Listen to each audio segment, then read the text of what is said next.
Hello students, my name is Liz Attia and today's topic is liberalism. Okay, so liberalism and communitarianism. So liberalism, and notice the capital L there, is concerned with protecting through government regulation the rights, liberties and autonomy of individuals that focus on the rights and the interests of individual free choice and the ability for people to actually choose in and for themselves what they actually consider to be ethical or not.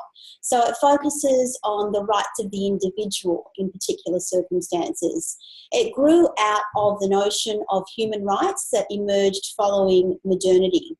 Communitarianism, by the other hand, is almost the opposite of liberalism in that it focuses on the importance of community and social relations.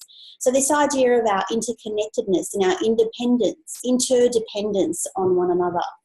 So it's concerned with the importance of welfare for the underprivileged, and it's concerned with the common good, noting that there are problems in terms of our definition of what constitutes the common good.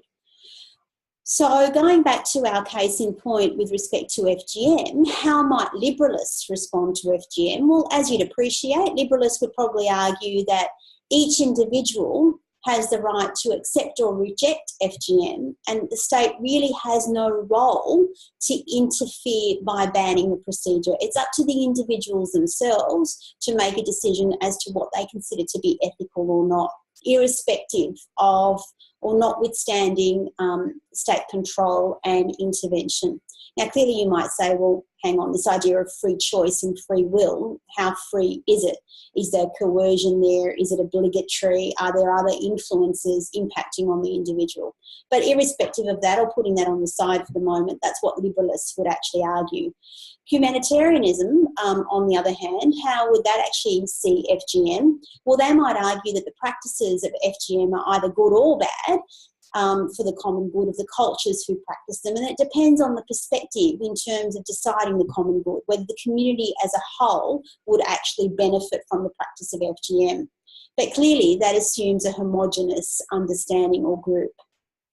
So the critiques of liberalism and communitarianism is that it's extreme in application. So liberalism places too much focus on the rights of the individual and autonomy and might neglect the underprivileged, and communitarianism overemphasises the community at the expense of the individual and autonomy. So it tends to be extreme in its application. It's either the individual that's given full attention or the community that's given full attention with not much in between. And as I mentioned before, notions of the common good might be forced on individuals. So this idea of coercion. Thank you, students. That brings today's topic to an end.